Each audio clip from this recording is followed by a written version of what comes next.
I really like that. That was really cool. That's what I meant to say too when I was talking about how I felt like the movie was made for me. But where it really was strong for me was in like the actual sound design, like the Foley work and everything. Right? What did you rate it? This was my favorite part of the sound design. Oh yeah, it by far is the best. You killed my friend, but you killed my friend's dog. But you made one really bad mistake. Yeah, sharing the show with a friend is how we're gonna grow this community.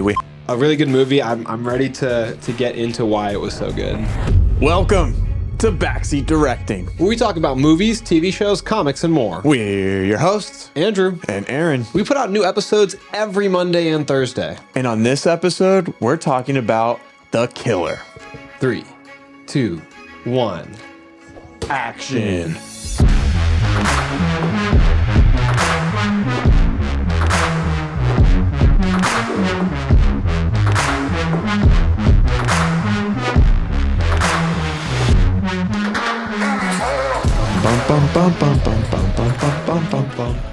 David Fincher's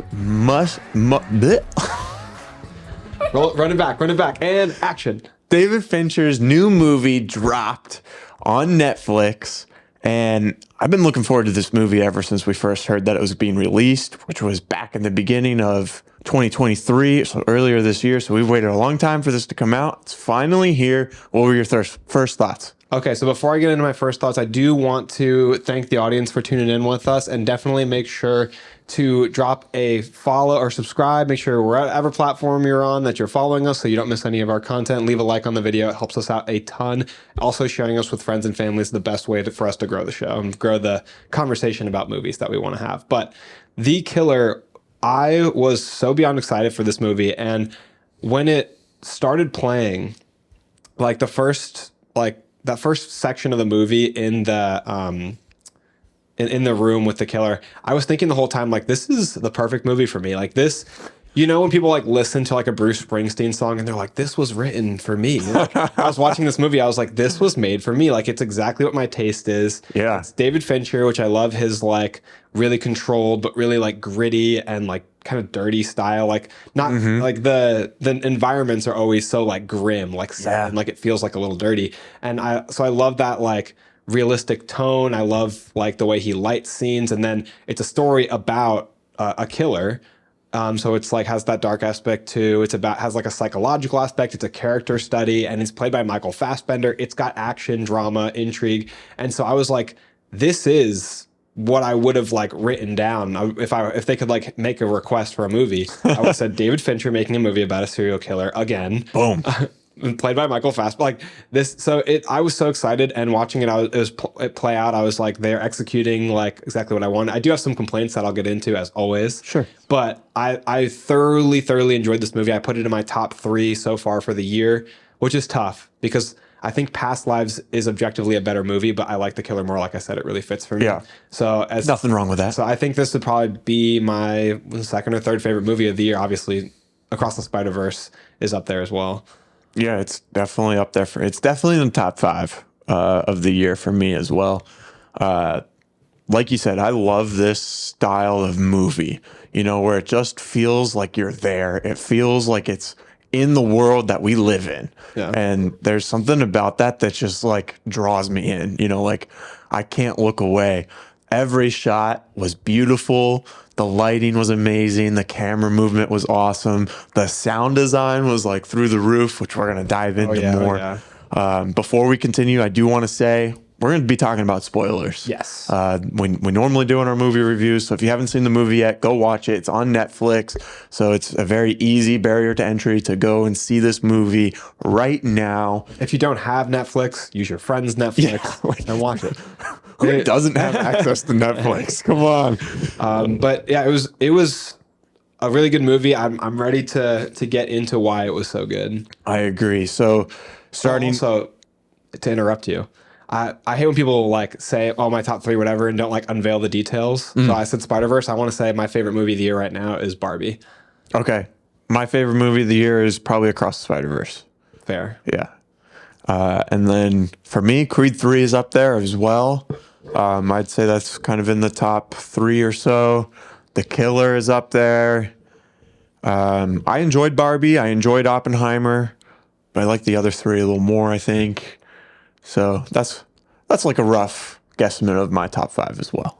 And there's still more to come in the year. So we'll do our movie recap at the end of the year too. I'm excited for that. We have a lot of cool episodes coming up, where we talk about our movie draft. We're gonna redo our movie draft at the beginning of next year and do a draft for 2024. Yeah, talk about who won this. That's going to be a lot of fun. Just kind of looking at all the new projects that are coming up. That was exciting last year. Like being like, oh, like I'm looking forward to this movie, and then it comes out and it's trash. Yeah, Aaron's referencing our movie draft, which if you're just listening to this episode and you haven't seen that episode, we picked the movies that we thought were going to earn the most at the box office for 2023. We each drafted 5. Yep. Right now, episode 50. If you want to go back and watch us actually draft the movies. Right now, my team's a little bit in the lead because I had Barbie. Yeah. Aaron did have Mario Bros. So we've got the 2 highest grossing movies, but Aaron still has. I have 2 movies left. The Marvels has had a poor opening weekend, the lowest for the MCU since Incredible Hulk. But there's still time for it to make more money. And then you have Aquaman coming out at the end of the year. Maybe. I haven't really heard much about it, right? They dropped that one trailer, but that's all I've really seen. Like. So yeah, I feel like you're ahead by quite a bit. I don't have the most updated numbers, but I think you're ahead by like at least $800 million. So you're up there. I think it's going to be hard for my movies to make 400 each. Aaron's trying to use reverse psychology to give himself good karma here. But I hope so. Let's get back to the killer though. You have the So starting off with a summary. This is about a assassin. You said serial killer earlier, which kind of the same thing, right? Just one is paid and the other is a psycho. a successful assassin becomes a serial killer. Yeah, right. But basically, he has a near miss on a job, and then he goes through fighting his previous employers to kind of get back and make sure that he is safe. I don't want to say too much kind of in the summary here that reveals a lot, but we're going to kind of break into it right now. This movie obviously came out this year, 2023. It's rated R. It's an hour and 58 minutes, which is very digestible. I feel like a lot of movies lately have been like 215, 230, 240. Yeah, the lately. Marvels was an hour and 45 minutes, which I found out was the shortest MCU movie made. Wow, that is really short doesn't for even seem like an MCU movie. It doesn't seem that short though in the overall scheme. Like there's a lot of movies. We used to get hour 20, hour 30 movies very, very regularly, especially comedies like in the 2000s. Right. IMDb has this movie rated at a 6.9 out of 10. I'm very excited and curious to see what Andrew has this rated at, which we'll talk about here. Rotten Tomatoes. Steve worships the ground that I walk on. He's so excited. You're my friend. I'm curious of your opinion. I don't worship you. Calm down. He wants to know what he should think about the movie, so he wants to hear what I said. No, I have my scores written down. Don't worry. Without even knowing what yours were. We'll read my. Don't start with We'll read my scores first. Rotten Tomatoes, the critics have it at a 86% with 217 reviews, and then the audience has it at a 62 with 1,000+ reviews, which I found interesting that there's a 20 or so % difference, but the audience is lower than the critics. I feel like normally it's the other way around. You have any thoughts on that? Isn't that weird? I think that Fincher has an interesting track record with critics because when I was looking through his IMDb filmography the other day to prepare for this episode, he has quite a few movies at like a 6.9, which I don't feel like a 6.9 is bad, but I was shocked that at the 6.9 because like Fight Club's in like the upper 8s. Like Fight Club is a esteemed movie in the history of like film. Yeah, what's Seven and Social Network at? They got to be decent, right? I just remember some of the movies that I loved, like those two, being shockingly low. Let me go through it here and I'll find it. Which one are you looking up? I'm just have his filmography here on IMDb, so it'll have all of them. Social Network has a 7.8. A 7.8? Yep. See, like for me, that's low. Yeah, I know. That's one of your favorite movies, though. So yeah. Pretty much any number I was about to say was going to be too low for you. Mank is only a 6.8. Gone Girl's surprisingly high with an 8.1, which I say surprisingly it's a great movie, but like for some of these other movies, like it's higher than Social Network, which is crazy to me. Social Network is only a 7.8. Seven has an 8.6. The Curious Case of Benjamin Button also only a 7.8. The Zodiac. I forgot that he directed that. Yeah. Zodiac only a 7.8. Like Panic Room is a 6.8. these are good movies. Like, how is Panic? I don't know how Panic Room's rated lower than The Game. The Game's 7.7, but I don't know if I've seen Panic Room. it's with Jodie Foster and Forrest Whitaker, Jared Leto. Is that one good? Should I add it to my Yeah, add list? it to the list. Yeah. It's all takes place in one house. It's like the story of like what do they call that, a home invasion, and they have Panic Room, obviously. Young Kristen Stewart's in it. Okay. So it's Okay. got a really stacked cast, and it's like I love when movies have to creatively use like a single setting or like a limited Yeah. environment to make a whole plot, and Yeah. it's very entertaining. In anticipation for this movie, I like came to realize that David Fincher is one of my very favorite directors. Like, there's just something about like the genre that he operates in, this like kind of grounded, dude. like It's like crime. Girl with the Dragon Tattoos. Yeah, like like- his movies have a feel to them. You know? Yeah, and I feel like these are the kind of movies that I want to make. You know, like I love the superhero movies. They're some of my like favorite movies ever, you know, like maybe they're a little more exciting and stuff, but when it comes to like making a film, like this is who I want to like aspire to be. Yeah, like yeah, that's a good pick. yeah, Me like, too. It's just the way his movies look and the pacing and stuff. It's so like it's there. Yeah, dude. you know. And you can feel the eerie nature of his movies. You feel it like it's, I don't know what he does, but like Zodiac, there's like a daytime scene where the Zodiac's attacking this couple at the lake. Yes. And even though it's bright day, it still feels like a Dark. Yeah. Yeah. It's just something about him. Yeah. Like Yeah. all of Seven is dark. In Seven, it's raining for like 2 hours of the runtime. Like, Yeah, it's good, man. Okay, so budget and box office. This is a little interesting because it's a Netflix film. So like they like to hide their numbers, you know, and skew their numbers to be they're in their favor. You know, like statistics is on everyone's side, right? No matter which side of the argument you're on, you can find statistics to back you up, and it's just how you use them. So So it's the number one most watched show, movie on Netflix right now. yeah, it's like, get out of here. Or it's like it's a brand new thing. It's the first day on. It's like in the top 10. It's like, come on. I think if it's super unbelievable that it's like number one, then they'll put it like number three. Sometimes it seems like. Yeah.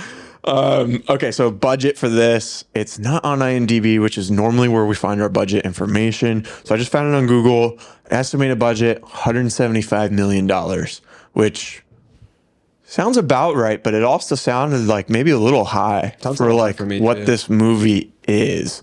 I wonder, I have Seven pulled up right here. Let's see what that budget is. I mean, the budget for that Russo brothers movie, The Gray Man, that they did was like super high, 200, 250. Seven, 33 million. That's so cheap. You know, he knows like I mean, that was also in 95, so that was a long time ago. Seven's also doesn't use as many locations because like I don't know where I they feel like they're actually filmed. over quue a bit of places. I think. No, but I mean in terms you of mean like traveling the world? yes, yeah, because they like Europe, Florida. Where do they go? In Louisiana as well, I think. Yeah, they moved all around in this movie. Well, here's another one. Social Network 40. You know, so let's see what Gone Girl is. The only filming location listed on IMDb though is Chicago, Illinois. Really, they did a good job of making all these locations look different and unique to where they were supposed to be at. I don't know how Gone they- Girl 61. I don't know how they didn't film in Europe because like the cobblestone streets and stuff in the opening. Like, Are you sure they only filmed in Chicago? I don't know if I believe this. It's just what it says on IMDb. But yeah, Gone Girl 61. So 175 sounds a little bit high. But again, take that with a grain of salt. It was hard to find a reliable source. You know, Netflix is definitely keeping that close. Now, it did come out in select theaters, which in our trailer reaction for this, we found out that it was like 10 theaters, you know, and like you have to live in like these really populated areas to actually be able to go see this in theaters. But the theater run only brought in 362,000. So it's like before we even started filming, you were like, "What's the point?" Yeah, you know, but it's better. like- It is truthfully, it's better than nothing. But yeah, it also makes you think like you might as well put it on Netflix for 300,000. Like yeah, like we've talked about this before. Like just release it a full theater run and then put it on Netflix straight after. You can't get it anywhere else unless you Yeah. buy the DVD or whatever. Like it's only on Netflix. You got to get it there. Like if it's a wide theater release, I think more people will go just for the theater experience. I would have. Oh, I would have We too. had no access to it. Absolutely. Though. Like I would have loved to see this in theaters. without like making an incredible journey. Yeah. What, sitting in nice chairs with big screen and some chicken fingers. Perfect. You can get the chicken fingers. Yeah, right. Okay, before we go on to our scores and kind of our breakdown of each category, we're going to talk about the creators in front of and behind the camera. Andrew, take it away. So the director of The Killer, we've sung his praises so much. You already know his name is David Fincher. We've said it so many times already in this episode.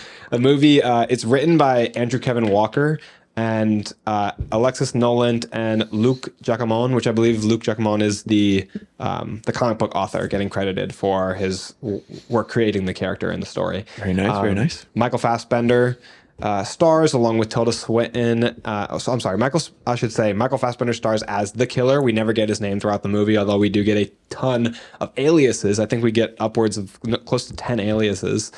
Tilda Swinton is the expert. Charles Parnell is Hodges, the lawyer. Arliss Howard is the client, Claiborne. Carrie O'Malley is Dolores. Let's see.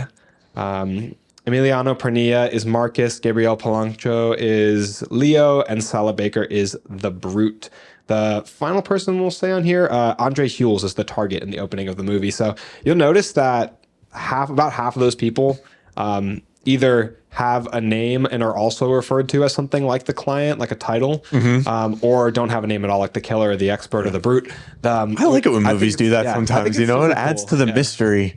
You know, it's like we've been following this killer, this assassin, but we don't really know him, which kind of adds to the mystery and the, you know, like if you met him, you wouldn't know him. Yeah. You know, so it's kind of like we're seeing him in passing, you know. It dehumanizes him too, because he's doing a lot of really villainous things. And it also adds to the concept of the industry that they're in, the industry of assassination and murder, that it strips away your identity because all three of the people don't have names that are hired killers. And I think it's highlighting the fact that they're tools to these people, to the people like Hodges or the people like the client. They are simply like a tool. There's like a really good quote in the movie about it, which I'm going to get to reading some of these quotes and like asking you about which is your favorite and delving into them when we dissect the character in a little bit. I'm excited. So that was all the people in front. What about, did you talk about who's behind? I talked about the director and the writers, but let me get the cinematographer here. Yeah, and the editor as well, if you can find it. Oh, I can find it. Oh, yeah. Yep, so the screenplay itself is by Andrew Kevin Walker, so just to differentiate that from the creators of the comics. Now, the music is by Trent Reznor and Atticus Ross, which Trent Reznor, I think, was a member of Nine Inch Nails. Trent Reznor is he did the music for The Social Network, so he's been working with David Fincher. I think they must have a good working relationship.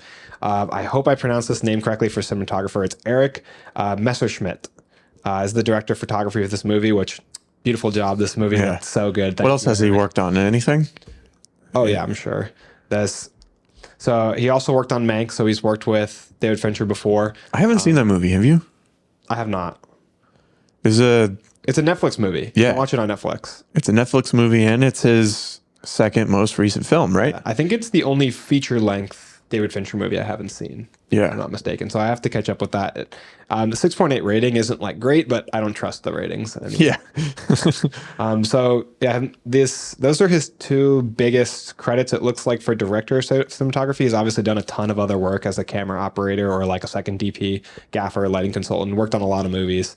Other than that, but he's mainly cinematographer, where he's really done that job is Mank and The Killer with David Fincher. How about the editor? The editor of The Killer is Kirk Baxter. Well done. I think he did a good job. Oh, supremely edited. But I think that also Fincher's heavily involved with the edit. I don't want to take credit away from Kirk. But from what I understand in the past, he's been involved with the edit as on a personal level. I mean, the director of the film is going to have like a big say in how the edit goes. But then like the editor is putting his own style. He's contributing, you know, like it's not just like he's the button pusher. Like he's helping. Yeah, it's not like he's like a mouse operator and David Fincher standing over his shoulder, like drag that thing shorter. You know? It's just an involvement. Right. I think that not every director necessarily has. And it's a partnership too. Like if if they don't work together, then like the edit's not going to be as good, Yeah. you know, opposed to like a director and editor who are on the same page and can bounce ideas off each other, you know, like it's so cool. It's so cool the different roles that go into making a movie. But Yeah. I want to find out what your rating is. So we rate these movies on our own 5 category. 6. Well, the Secret Six category I was going to get to telling you about later, but on a 6 category scale, the first 4 categories are rated out of 10, Yep. and then the last 2 are rated out of 5. So the first category of our rating system is story. Story. Aaron, what did you give the story out of a 10? So I gave it a 6 out of 10. And I could be persuaded to give it a little more, but I think I have it there just because there's a few parts that I wish there was a little bit more of. But before I like say like what I didn't like about it, like I really like how we're just kind of following the killer. Yeah. How it's like like you said, it's a character study. It's we're following one person through his job. Something went wrong. So like, how is he going to get out of this? How is he going to solve this problem? I thought that was very interesting. I also kind of enjoyed that there wasn't a bunch of dialogue, you know, and that a lot of it, or at least on screen dialogue, because he's like narrating it in his head, you know, like as he's going through. I really liked that. That was really cool. That's what I meant to say too. And I was talking about how I felt like the movie was made for me. Was I've told you before how I like Yeah. text on screen, And delineating narration. locations, and internal dialogue Yes. in the form of narration. And this movie had both of those as well. Yeah, like the opening scene is like what, like 15 minutes long. It's kind of drawn out, but it's so good. I was like glued to the screen, you know, because we're seeing him go through his process, you know, of how he even says like, if you can't handle boredom, like you can't do this job kind of thing. And The opening line to the movie is like something about how excruciating bored, like doing nothing. And Yeah. how difficult it is to do absolutely nothing. And I think they did a good job of showing the monotony of what his job entails, but keeping me interested as a viewer. You know, they showed me that this is boring, and they kept showing me how boring it is, but the whole time I was watching. You know, I was very excited to see what happens next. I felt like the target could show up at any moment the way they were filming it, Right. Which was kept me kind of anticipating, like him looking down the street is which one of these people he's looking at. Maybe one of them's already the target. I don't Right. know. Like I felt like that anticipation. Yeah. With that whole sequence. I liked in the story how he's traveling to different points or different locations to kind of basically eliminate different people who got him into this situation, you know. Clearing the board. Yeah. It's like he has something at stake now. So instead of like removing himself from the equation, which the lawyer says is the easiest route, he decides to remove everyone else from the equation. Right. Okay, so what was your score? So I was joking before. I actually also gave it a 6 out of 10. Oh, shoot. I gave it. I mean, like you, I could be persuaded maybe to bring it up to a 7. Yeah. But the strength of the story, like you said, is in like the character study and like all the details of the individual character. Whereas I feel like they failed us like in the bigger sense, like in the step back and look at the overall plot. Yeah. It's like it's kind of not very unique, I guess was my problem. It's like it's a revenge story, which we get a lot of revenge stories. But for me, the revenge story wasn't that strong. No. Yeah, if you felt no connection to like this. Yeah, it felt like it kind of came out of nowhere, right? So like I have questions about it anyways. Was it his employer that killed, or like the people that he worked with killed or attacked his partner, the right? lawyer Hodges, who was his like handler who would set him up with jobs, kind of like an employer. He's like the go-between, connecting him with potential employers. He offered the client the chance for like insurance, which is like cleaning up shop and like getting rid of this loose end, which he became a loose end when he failed the job. Right. So, and the client took him up on it. So like kind of the two of them together are the villains, like Hodges and the client. And what, he just wasn't home yet when they got there, so they like took it out on his partner and tried to find out where he was. I think they were trying to track him home, and that's why Hodges says, I never thought in a million years you would have gone home. Why would you go home? Like, that's so stupid. But he's going home because he has something he cares about now. Yeah. It's like out of basically the code for his own personal code and like the code of the job. So he like, I think in a way led them to the door, and then he wasn't home yet. So they attacked well, them not. I think they didn't maybe expect her to be there, and then they ended up attacking her. She refused to give But him they up. didn't show him like being followed at all or anything to like get to his They home. showed him like looking at different people, like suspicious of them. Basically, if you, I don't know if you remember, there was like a guy in a suit who I think he saw more than once. Yeah. So he was like, they showed his paranoia and like his fear and suspicion of being followed, insinuating that he's thinking he might be followed. But yeah, they didn't. I don't. But it think seemed like they were staking out his house, right? Because there was a bunch ton of of cigarettes. Yeah, like so they were waiting for him. So they were there for a They might have while. been waiting for him to come home, and then his female companion came home. Yeah. And then they thinking it's him, maybe from a distance or some or what have you. Then they approached the house. But basically the motivation of this like revenge path wasn't very strong for me. I agree. You know, like and like the culmination of it at the end was very dissatisfactory as well. Yes. You know, like this, all that to give a warning to the person who's really ultimately made the decision. I mean, Yeah. I guess you could argue the lawyer's worse. The lawyer knew him and like betrayed him like that. But that guy, he just struck the fear of God into him, and like that guy could, you know, pay somebody else to come back after him. I mean, he's Yeah. choosing to live in the same place as where he was struck before. It just seemed very anticlimactic. Yeah, this was probably the best movie with the most anticlimactic movie or ending that I've ever seen. You know, like I was a little like, oh man, like that's it at the end, you know, rather than being hyped up like I was during the fight scene that we got, you know, like I had no stake in the relationship, and I wish that he was just like isolated and alone. You know, like I wish it was like they came after him, and then he was just like, I'm done. And, Yeah. like, you know, like went out of like just anger at the insult of somebody trying to like do a job on him.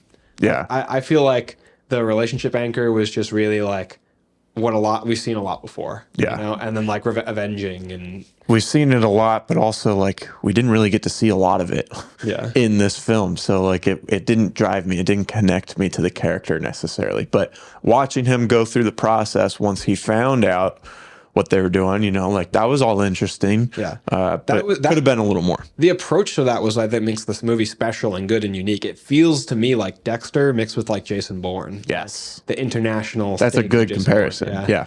All right, so we want to take this time to thank anyone who's listened this far. We really appreciate you guys. Hopefully, you'll make it all the way to the end of the episode with us. We would like to ask you, while we have this chance, to go ahead and like and subscribe and share us with friends and families. You can follow us on all platforms. We are everywhere. We're on Facebook, Instagram, YouTube, TikTok. We are all over the place, so you can follow us anywhere that you like to get your content. We post short videos daily, and we post our long videos every Monday and Thursday. So we're on Spotify. We're everywhere. You looked like you had to really think when we posted this. Thursday. What days? Yeah, every Monday and Thursday. And yeah, sharing the show with a friend is how we're going to grow this community. We have a few of you that we're in the comments all the time. You know, we're kind of going back and forth, and it's a lot of fun talking about these movies and shows that we do our episodes on. So it'd be really cool to just keep adding more people to the conversation. So if you could share it with a friend, that'd be amazing. Yeah, thanks again, Aaron. We are about to get into our acting category, so I'd like to hear what you rated the show for acting out of 10. Boom. Okay, so for this, out of 10 for acting, I gave it a 7.5. I thought the acting was really good. However, we didn't get to see a lot of people, so it was all kind of focused on Michael Fassbender, and I think he did a great job. But at the same time, I feel like I could see a few other actors in the role as well, you know, and they could have done just as well, maybe even a little better, possibly. So like I wasn't necessarily like, I'm not 100% attached to Michael Fassbender's performance, but at the same time, he did a really good job.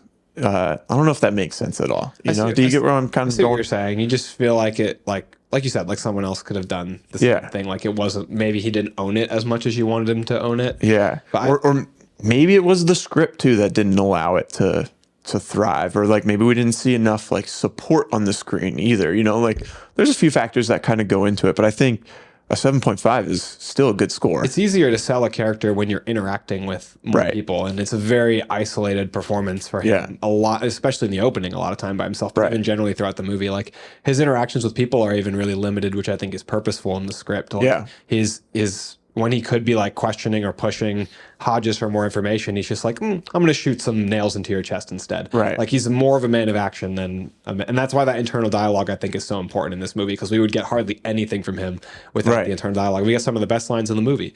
Right. And like the internal dialogue was really good. I think he displayed the emotion on like, Or lack thereof. yeah, through his performance. You know, we got to see the conflict and what he was going through. But for me, like that doesn't like elicit like a 10 out of 10. Yeah. You know, like when I'm thinking of Heath Ledger's performance as the Joker, you know, like we gotta think of something else. We always say that. I don't know. I just feel like there wasn't a lot there to really judge for the acting. You know what I mean? Yeah, I gave the acting an 8 out of 10. I thought it was I thought it was really strong, but I thought it was missing some things. I think that there's like a description in the plot summary of the movie and also for the comics, which is movies based on, talking about how the killer is kind of psychologically unraveling. And I feel like I didn't feel a lot of that throughout this movie. I feel like he felt really in control. I feel like sometimes he was physically out of control when environmental factors were making it hard for him to do his job or complete a task. But I feel like he stayed very mentally in control, and maybe they showed a little bit of paranoia and a little bit of isolation and a little bit of poor people skills, but it didn't feel like psychological unraveling or psychosis. So I feel like maybe that could have added more to the performance and made it more interesting. His demeanor kind of stayed the same throughout the whole movie. And I think that's kind of where I'm going with like the 7.5. Like he did what he did very well, but there just wasn't a wide variety of performance to really go off of. It's like I said, when he made mistakes, there was like a lack of physical control, like in the opening, accidentally missing the target and killing someone else. And then his reaction's like, shit. Yeah. But it's then he's like, all right, let's get it done. And he like handles everything, which is a really cool scene. Don't you love how he like was every piece of like the equipment that he brought with him, he's just doling it out, like smoothly tossing it into a trash can here, off the bridge, into the dump truck, like while going 70 miles per hour probably on a motorcycle the whole time. Like he's very robotic. And I like that about the performance. I feel like it's strong in the script too. Like he feels Terminator-esque. He feels robotic. When he eats McDonald's, he's like an easy way to get some protein for 1 pound. It's like he removes the bread and he's like eating just the meat from the McDonald's breakfast sandwich, the Egg McMuffin. It's like it seems like he's eating purely for sustenance. Like he's doing all these things out of like habit and necessity. Like there's no desire when he's like on the job. And that seems like how someone in this job would have to be. You have to eliminate emotion to do it. You're right. Like when he's in these stressful situations where something messed up or like the environment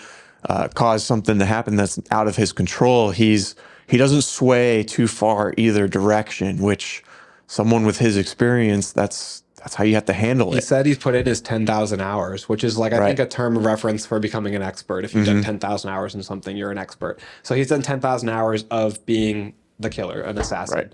And so when shit hits the fan, that's who you want to be like, that's who you want to have hired, is the guy who has done it 1,000 times before. Yeah. So he's super smooth under pressure. Like when he's timing the door, he counts to like 8 Mississippis for the door. Yeah. He's like at the water. That was really cool, right? He's so perfectly like, you know, normally if you are in a tense situation, you count faster, your breathing increases. But he's like, well, he's constantly like monitoring his heart rate too. Yeah, but that's where we see a little bit of his character like changing as it gets personal. He hangs his watch up on the rearview mirror of the car when he's going after the brute, because he recognizes, he's like, I'm not going to get my heart rate below 60. Like this is, you know, there's the dog out front. There's this huge Goliath he's confronting. Yeah. So like he's slowly abandoning his rules, which is causing him to like don't get emotional. Yeah, be sloppier. Yeah. But while we're talking about the performance and all these aspects of this character, I want to talk about some of the quotes from the movie that I think inform the character and kind of get into our interpretation of it and why I think the writing is so good in these quotes. But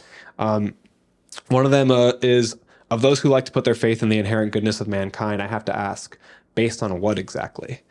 So he is myopic. He has no faith in humanity. We're shown here. Like he's basically very jaded, and he's come to like, he sees people, I think, in terms of like targets or obstacles, other than the one person he cares about, which is why he feels so strongly grasped onto that one person and has such a visceral reaction to her being attacked. Yeah. He's not only is like the world just a bad place to him, but he starts listing out all these statistics in the beginning and then says like, my work is not going to change those statistics at all. 140 million human beings are born every year, give or take. Worldwide population is approximately 7.8 billion. Every second, 1.8 people die, while 4.2 are born in that very same second. Nothing I've ever done will make a dent in any of those metrics. So he's justifying his own behavior. Like Right. you have to do that to do what he does, I think. And all these things he's saying go into like how he basically shuts his brain off. Like I said, becomes a robot and does what he does. Yeah. He's finding a way to justify murdering people, Right. you know? And at one instant, on one side, it's like, yeah, he's right. Like, what he's doing isn't necessarily going to make that big of a dent in worldwide statistics, but you're adding to the problem. Yeah. You know, and like, but still on a grassroots level. Yeah. You're murdering somebody. Go take the microscope in. They've got a family, you know, they've got loved ones, and you're choosing to kill them for money. Right. But the other one that I want to get into was my process is purely logistical, narrowly focused by design. I'm not here to take sides. It's not my place to formulate an opinion. No one who can afford me needs to waste time winning me to some cause. I serve no god or country. I fly no flag. If I'm effective, it's because of one simple fact. I don't give a fuck. And so it's all about him just removing his humanity and flicking that switch of turning off morality completely. I like the phrase of "I serve no god or country, I fly no flag." It's basically like I have no allegiance. It's not even necessarily about going to who pays the most money. It's just about like I have a job. I have a job to do. You know, it's not necessarily that I believe he could be won over by somebody like signing him a bigger check. If Claiborne wrote him a big check, you know, that's not why he would let him live at the end of the movie.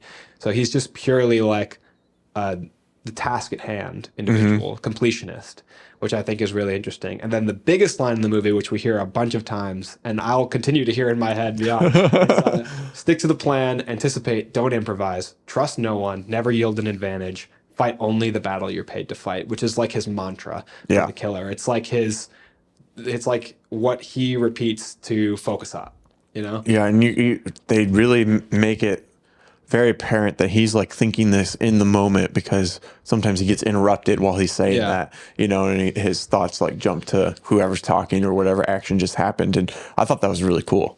You know, like in these stressful moments, that's how he's trying to center himself, even though it's like you're just trying to justify the wrong, you know, and the situations that you're in are causing you to slip. Yeah. You're getting further and further away from what you said you do because you are in fact getting emotional. Yeah. And you're starting to care. And I think that's where he slips in the opening, is like just spending so many days like sleep deprived. Like here's another quote that says the biggest lie of the U.S. industrial complex is them claiming that sleep deprivation doesn't qualify as torture. So insinuating how difficult it is for him to be on limited sleep, to be focusing. Did he have alarm set like every hour, or was it quicker than that? Like I don't know. I don't know the time increment. Because I thought I saw an hour on his watch, but then I'm not sure if it was like his heart rate at the time. Well, he can't afford to miss. Right. It probably would make sense because he can't afford to miss an opening if the guy comes home, the target.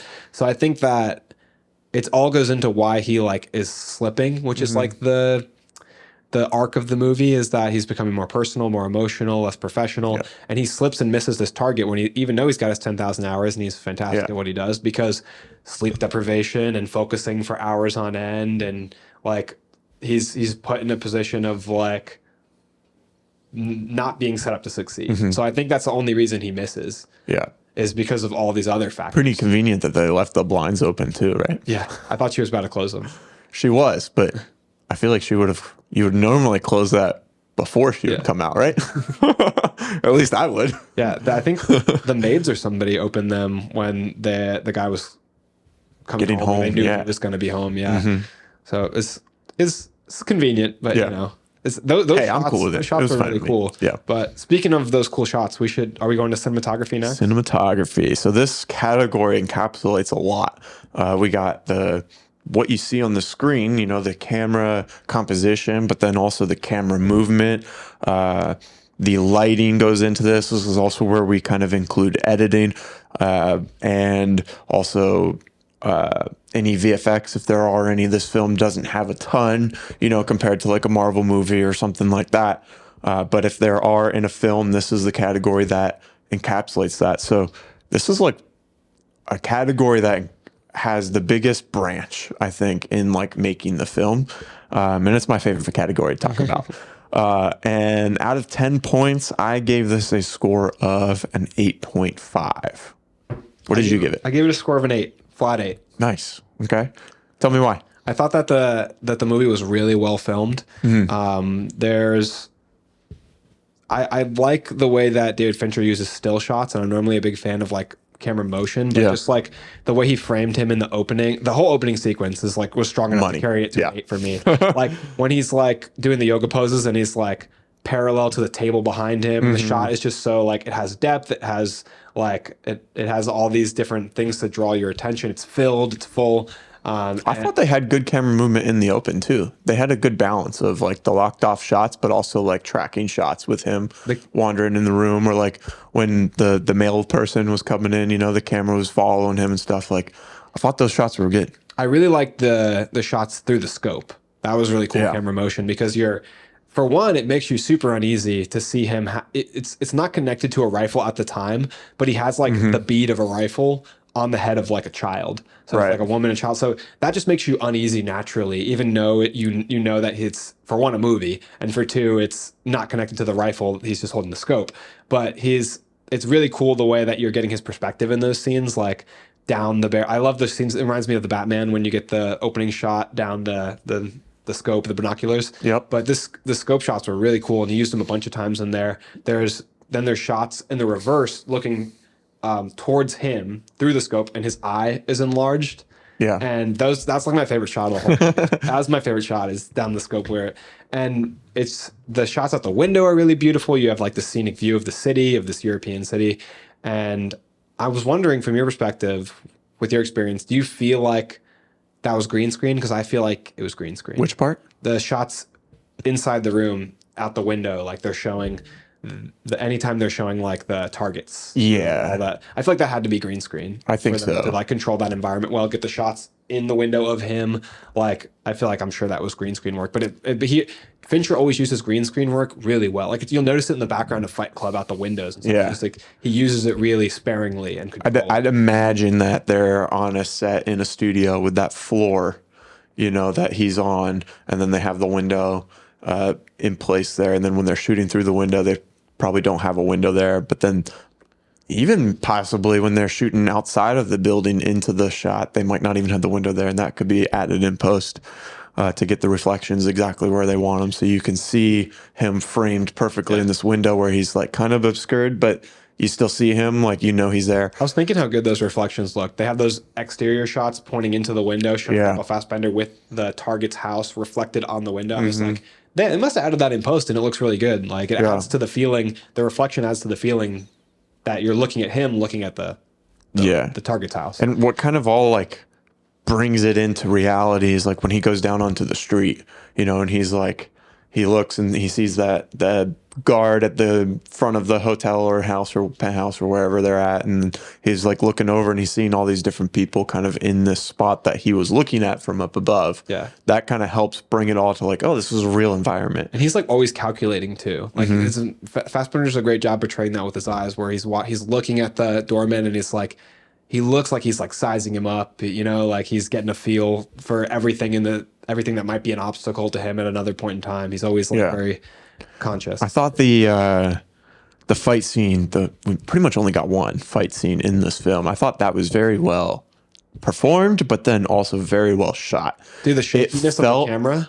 Yeah, it felt like it felt like we were there, but not only did it feel like we were there, like the pacing of the fight felt real.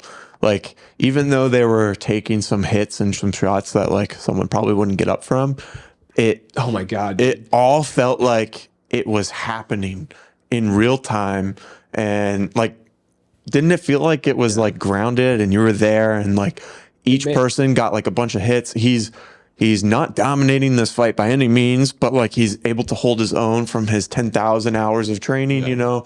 His opponent is clearly bigger than him, stronger than him, but he's able to strategically kind of get out of this predicament that he's in. That's that Bourne-esque feeling too, of the environment being involved in the fight, like slamming people into walls and then him like picking up household items and throwing them and breaking them over his head. Like Bourne introduced that into like the fighting world, and it's very common now. Like with things like John Wick, everyone's always using the environment to help them fight now.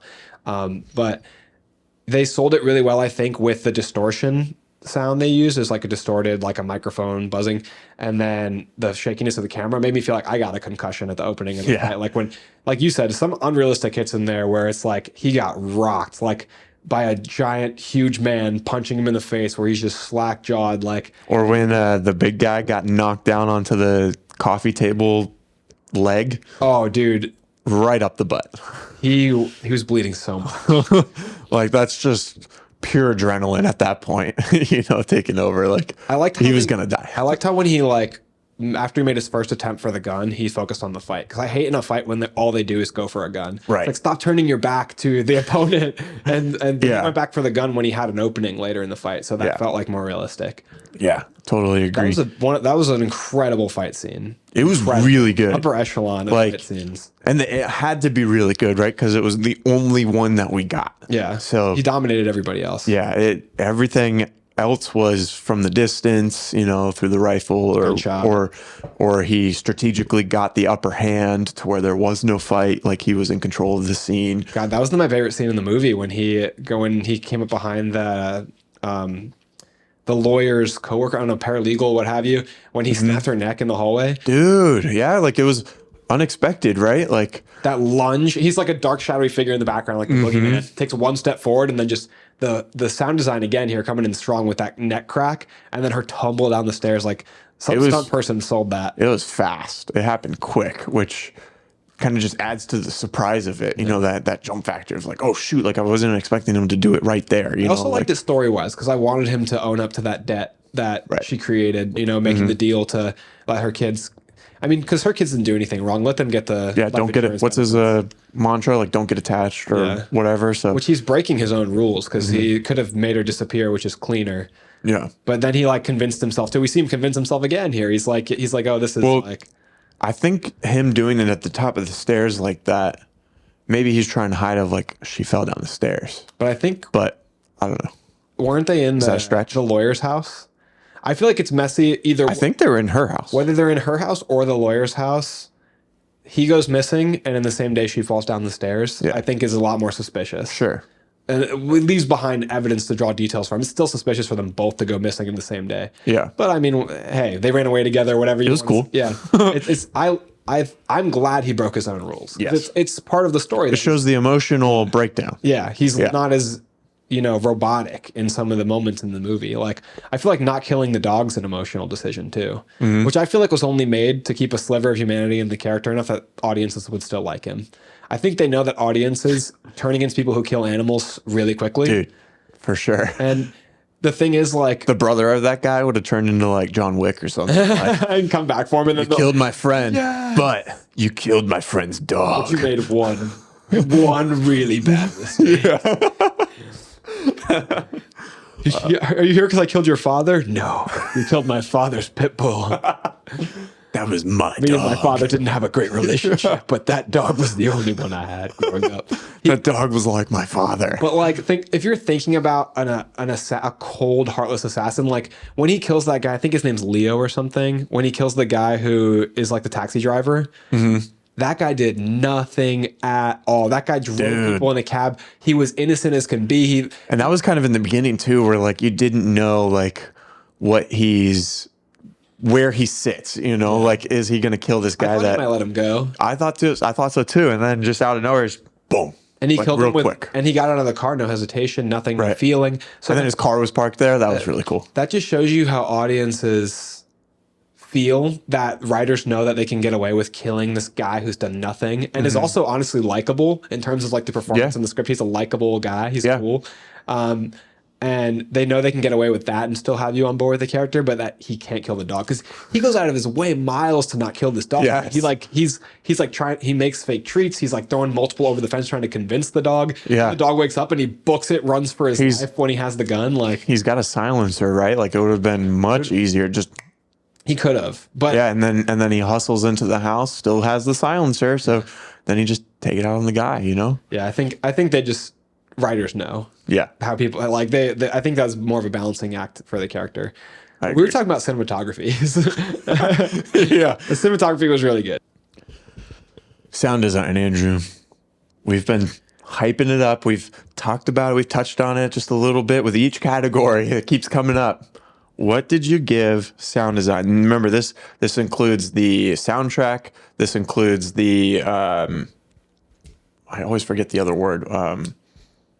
Oh, score. Score. Thank you.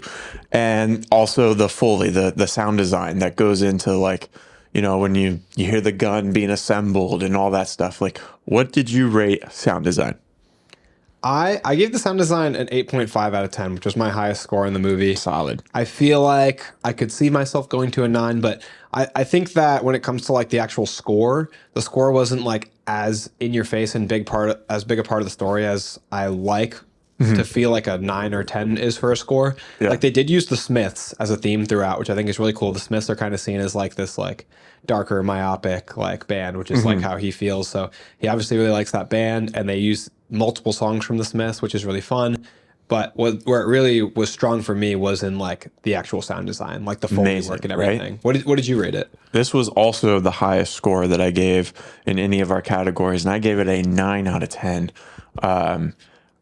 And kind of like you said, I think the sound design itself, the Foley work, like that's what carried it to that 9 for me.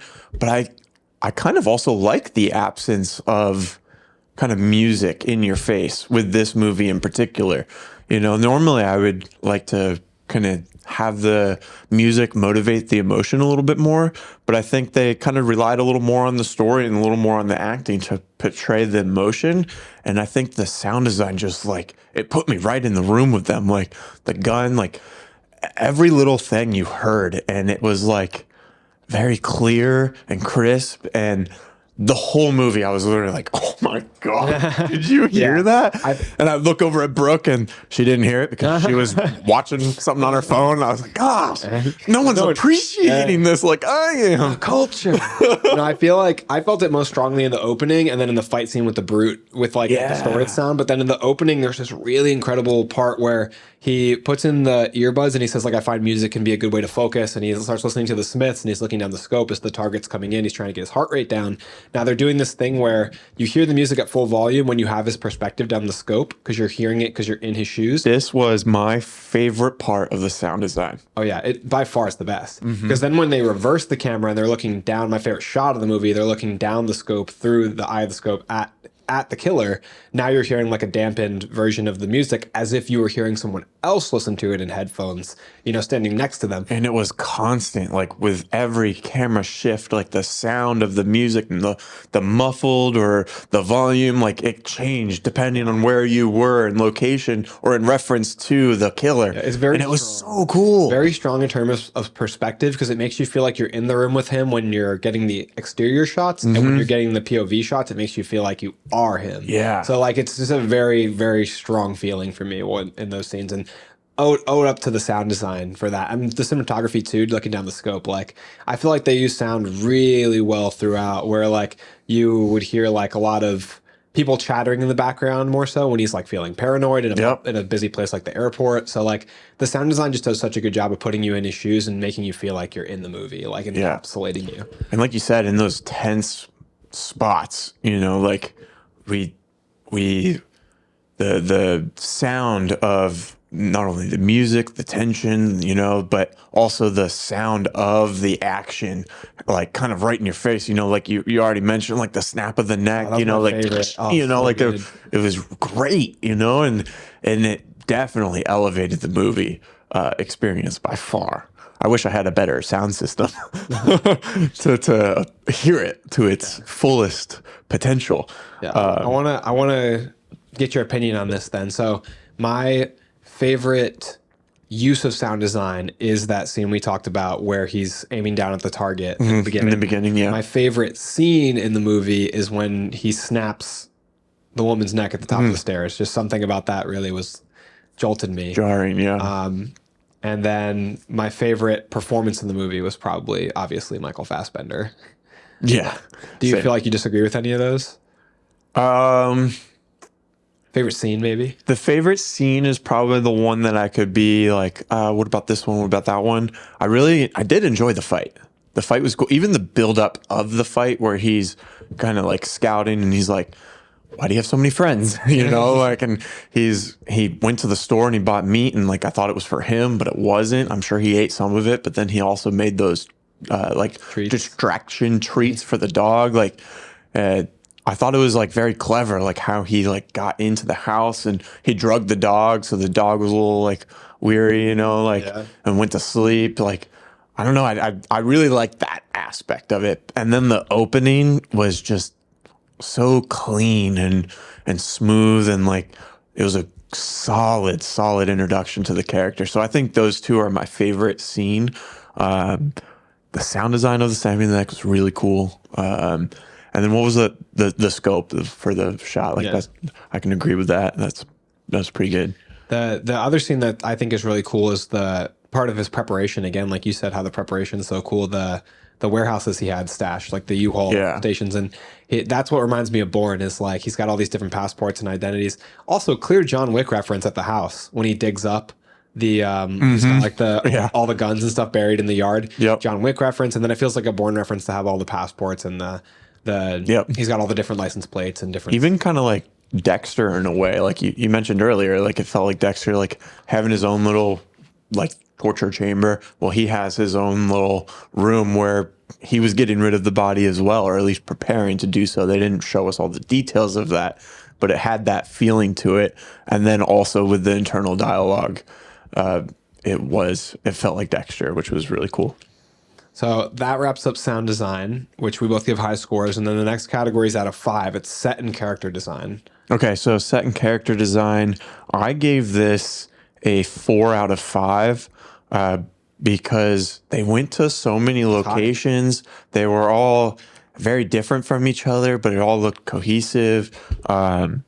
Also, it kind of goes into set and character design, but maybe a little more cinematography. Like, I love the colors and the lighting, the palette that we got from this film was great.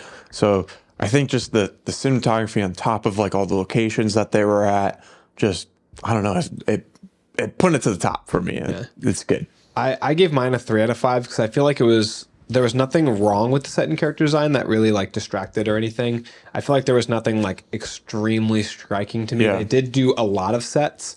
I feel like this is a hard category for me personally to rate because it's hard to like compare it to other movies like a big, huge superhero movie or a big sci-fi movie like Blade Runner or something like that. Where they have the chance to do really cool costumes. Yeah, where it's like you're in a different world, you're in a different universe. Blade Runner's a 5. Yeah, for sure. He's a 5. Yeah, like you can be a lot more customized and, like unique and stylized. Even in this though, like I feel like Louisiana didn't really feel like Louisiana. It felt like it could have been another city or, To me, it did. To me, they brought me to each location. I think they for did like so Louisiana well. specifically. I mean, I don't know. I guess Florida kind of did, but like we live in Florida. I didn't feel anything super. Well, it kind of felt like closer to like the Everglades, and like we're not over there very often, but I've driven through there a few times and stuff, and like it felt like Florida to me. Yeah.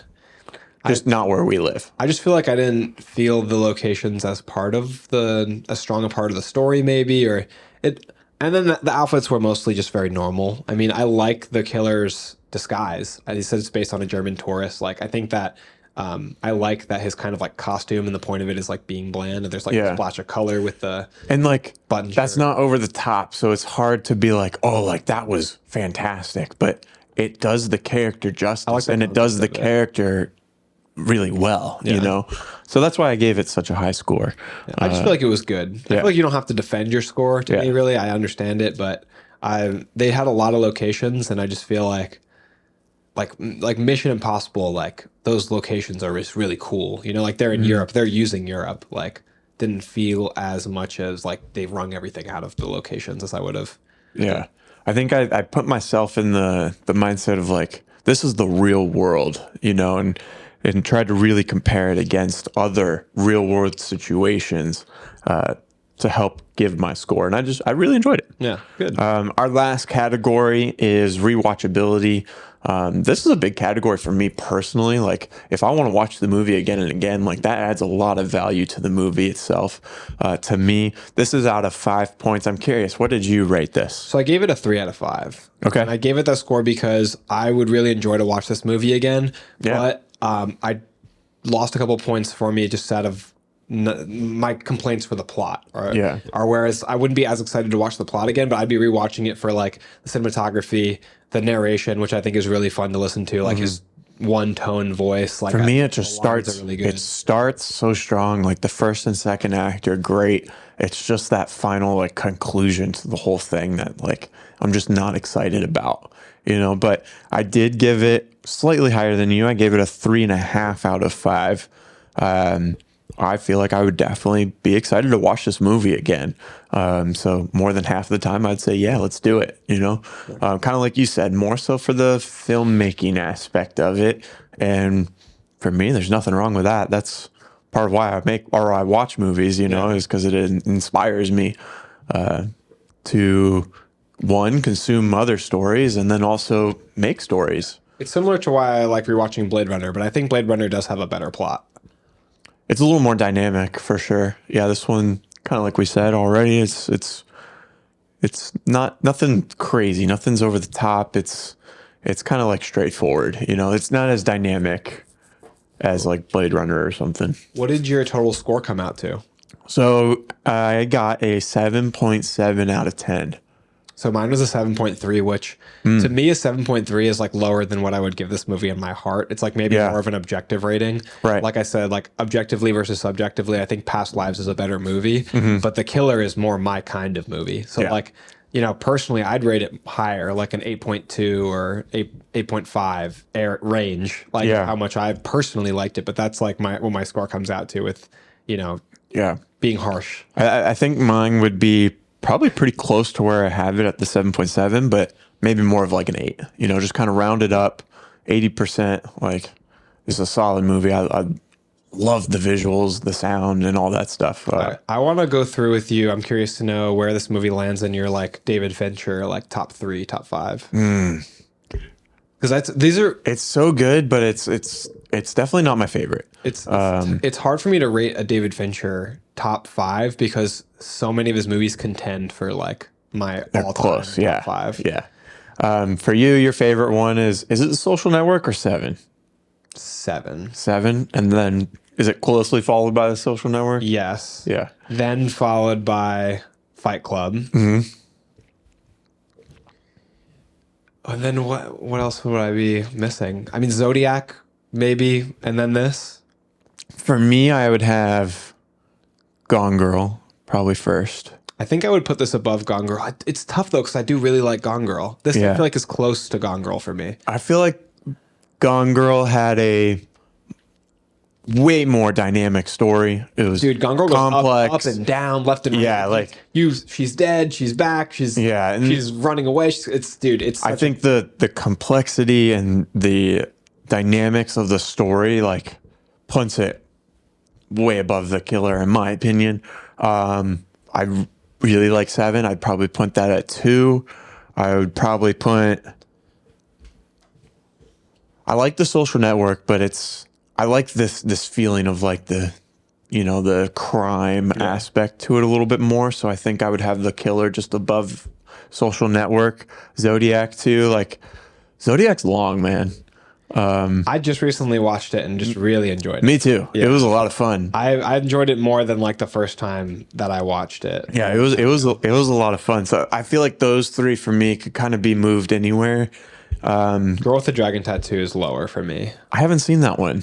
It's very slow. Yeah. Panic Room is also very good. I put Panic Room above The Game and Girl with the Dragon Tattoo. God, 7's just so good. It is. Has to be number 1. So you feel like it'd be in the top 5, Killer? I think so. Out of the ones I've seen, I think I've only seen like 5 or 6. I feel like The Killer and Gone Girl are teetering on the 5-6 spot for me. You should watch Gone Girl again. I think it would level out. I think just beat The Killer in your ratings. I think I like Zodiac more because of the people that are in Zodiac. Because actors. Zodiac has Jake Gyllenhaal, Mark Ruffalo, and Stacked. Robert Downey Jr. It's ridiculous. Yeah. Yeah, there's so many.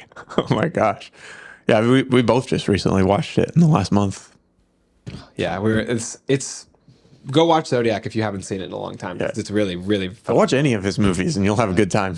He makes great movies, dude. One other thing I want to talk to you about in this movie, now that we're done with our ratings, is product placement in this movie. Did you? Yeah, I was gonna bring that up. There's so much. It feels almost like a reference to Fight Club, because Fight Club is all about like product placement and like the capitalism taking over. So the ones I noticed in particular were McDonald's, Amazon, Home Depot, and Starbucks. Huge mega corporations in this movie. FedEx. Yeah, FedEx. It helps get a movie funded, you know? That, and it, to me, it just makes it feel real too, right? Because that stuff's agree. like thrown in our face all the time. So it's like, oh, he's actually in our world. Yeah, I felt the same, especially. He's going to a place that I could go to. Using a service that I use. The main thing that I felt that with was the use of Prime, to order something on Amazon Prime and Yeah. like the next day. I was like, this feels like what you would do. If Also, you- it was I need like something. It was like, dang, that was so easy. Like, Yeah. I could do that. You know, like Here, I put could Aaron just on a watch list. key fob copier like that. That was so easy. That's on Amazon? No way. But he did have to get the guy's key, which was Yeah. But I thought that was interesting, especially because like apparently there's a Starbucks cup in every scene or something of Fight Club. So have like the product placement in here, I thought was a cool homage. It's also not in your face in an annoying way where it's like, this is a commercial. It's organic. Yeah. It's he needed something, so he ordered something online. And not that like it was annoying in Barbie, but they clearly had a car commercial in the middle of the movie, like a legit car commercial, which for that movie was funny and it fit. It's meta. For Yeah, that movie. it fit. It's like no other cars on the road driving. Right. Yeah, it looks But, like, exactly like a car commercial. That stuff like that could easily get out of hand and be too much. I'm wide awake, Sasha. I quote that line so much that the mom says to the daughter, where I in so many different scenarios for some reason I think that I am wide awake, Sasha. All right. This movie is based off a comic, and normally, if that's the case, we go into a little bit more in depth of the source code. But neither of us have actually read this comic. I haven't really even looked into it too much. Have you? I've looked into it very slightly. Yeah. I'll tell you what I know is that the killer, you can get the complete series online for looks like just under $40. We already mentioned typical. the authors earlier in the episode. I can read you a little plot synopsis here. It says, as an elite assassin suffers a psychological crisis, that's what I talked about earlier, as he attempts to remove himself from the political ramifications of his killings have caused. A professional, a man of few scruples, nerves of steel, and a steady trigger finger, but also a man on the verge of cracking. After misadventures in Central and South America, and having earned enough money to retire comfortably, the killer retires to Mexico, but his colleagues are still in need of his irreplaceable skills. And before long, he's drawn back into the great geopolitical game between Cuba, Venezuela, and the United States. Artist Luc Jacquemont and writer Mats deliver the definitive collection of the Eisner Award-winning crime saga, which the Eisner Award-winning is a very prestigious award in the comic book world. So these are New York Times bestselling. I'm sorry, not New York Times bestselling, but they are extremely revered comics in terms of winning that reward. I'm not gonna lie, that summary story sounds better. Sounds cooler. Yeah. They change. There's no mention of like a relationship, revenge dynamic of a lost love. Yeah. And he clearly wasn't trying to retire in the movie, or like, I feel like that's a more interesting dynamic of I like, also wanted more of that psychological breakdown. Like we talked about. yeah. And it seems like that's really touched on a lot in the comics, based on one paragraph summarizing it all. But you can get this online, like I said, for just under $40, and it's 768 pages. So you can read the entire complete collected works of Jacquemont and Mats of The Killer. I feel like I wouldn't mind adding that to my collection. Me neither. I'd be very interested in seeing the differences in the story. I kind of like watching first. I feel like I'm less critical of the movie if I watch first. I like watching first as well. This does, like you said, sound more interesting, and then it might have made me disappointed in the movie if they changed a lot. Right. Yeah. And I feel like people normally go the other way though. Like they would want to read the books first and then watch the movie. But I'm totally in the same boat with you. Like even though it's a comic, like I would rather watch it and then read it. One of the big reasons is because it helps me kind of understand everything a little bit better. Visualize and everything. Yeah. There were points in this movie where I kind of rewound it to catch what people were saying again. I was honestly kind of glad to be watching it on streaming, especially like with the neck snap and stuff. There were scenes I wanted to rewind just to watch again. Yeah. Because I was like, the shock factor was so high. I was like, whoa, I'm reeling. Let me check that out again. And then I don't know if you can see it on there. Does the art look cool? I like the art style. I'll show it to you here in a second. Okay. I think it's cool, especially the cover has a cool use of drawing shadows. Because if the art style is like cool and unique and stuff, like that just sucks me right into the comic. I think in French it's called Le Tueur, the killer. Ooh. Because it's a French comic. Yeah. Very cool. So yeah, we'll check that out. Maybe we'll cover the comic one day. All right. Would you recommend this movie to a friend? Absolutely. Yeah, It's me been too. always, it watch always it. depends on the friend sometimes, but I recommend it to general audiences because it's sure. a good movie. All right. That kind of wraps up our review on The Killer, David Fincher's most recent movie. Thanks so much for watching the podcast. Again, we post new episodes every Monday and Thursday. We're on social media everywhere. We post there daily, so you can kind of interact and talk with us. We got a lot of new ideas kind of floating around. We got a few projects coming out. Not too long ago, we had our D&D campaign come out. That was a lot of fun. That's based in like the Marvel and DC world, and we're all like superheroes. So we played Dungeons and Dragons in a superhero environment, which was really cool.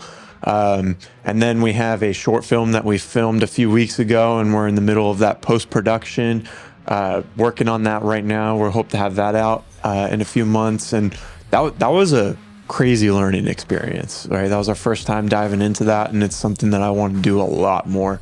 It was a lot of fun. So keep an eye out for that. If you want to make sure you don't miss it, hit the bell so you get notifications when we post. Thanks so much, and that's a wrap.